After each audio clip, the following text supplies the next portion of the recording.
So the US Soccer Federation basically has added a new policy that makes it that you cannot protest the national anthem. You must stand. Well, no, you can protest, which I'm going to get to in a minute, but the reason I'm making that comment to start with is because we know that kneeling during the national anthem was an act of protest started by Colin Kaepernick, and Megan Rapinoe was one who looked to stand by a very similar protest when she did it for the US women's national team. So now a law has been put in place, and I'll get to the context right here, is that players must stand respectfully to pay tribute to the national anthem. Yeah. This is a tough one. I mean, my opinion is I don't think they should be forcing players to stand at attention for the national anthem.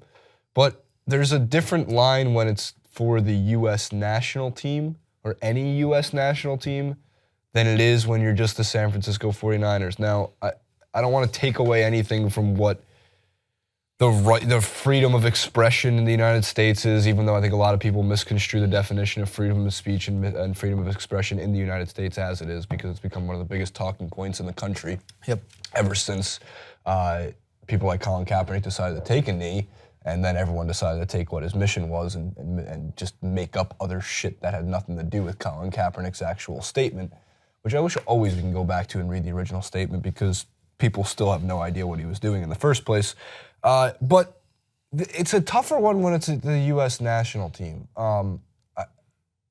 For me, if it was up to me and I was in charge of the U.S. Federation, I'd say no, my players are free to do what they want. Mm-hmm. But I do completely understand why U.S. Soccer would say, and they're the first major U.S. sports organization to do it. I mean, like, I'm not sure if U.S. men's basketball or U.S. women's basketball is considering doing the same thing.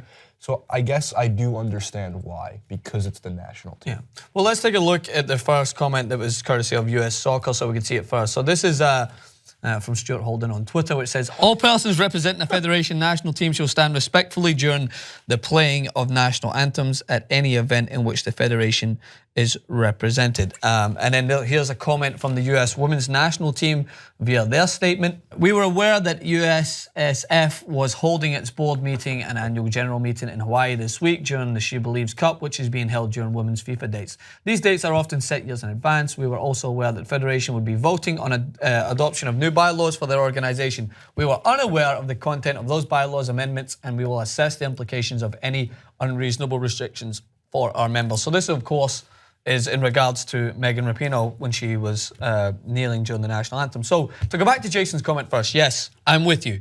I don't believe that, in a way, forcing anyone to do something that they may not be comfortable with. Now, people could take that immediately out of context. They're national team members. They're part of the United States. They should immediately just be comfortable and want to represent and be proud. But the quick answer to that is you have to understand, and I mean have to, that people sometimes look differently at something that you view as an immediate positive. People that experience different day-to-day activities and different experiences view something different to you. That's just a simple fact of life. I watched the recent discussion between Stephen A. Smith and Max Kellerman and the other gentleman on First Take, and it was so kind of eye-opening to understand, right? Because they were immediately ripping into Colin Kaepernick, who's now vowed that he will stand for the national anthem next year. And to those, I'm not even going to get into the fact, I'm considering whether I'll do a Facebook clip on it or not, probably. To those that are immediately talking about how it's ironic that he's doing it because he needs a job. He's the only athlete to protest for the longest period of time, right? When you look at the actual facts of how long he was protesting and the fact that he was doing it throughout all the adversity that he faced, backlash from everyone involved, backlash from most people in the NFL and from 49ers and people involved in the organization, still consistently doing it. Backlash, death threats, everything that he experienced through that, he did it through the majority of the season. And rather than kind of understanding what he's going to do, we don't know if he's going to do another form of protest.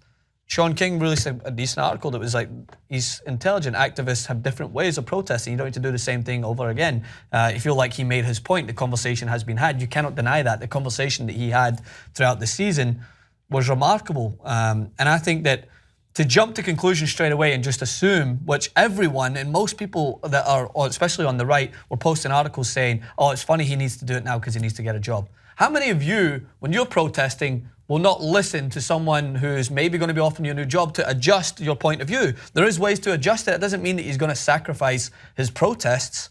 It just means that if he needs to do it in order a different way to get a different message across and continue the conversation, by jumping to conclusions without actually understanding or listening to the man, we're just doing the same thing that everyone else was doing when they were ripping him for his actual protest rather than the meaning behind it.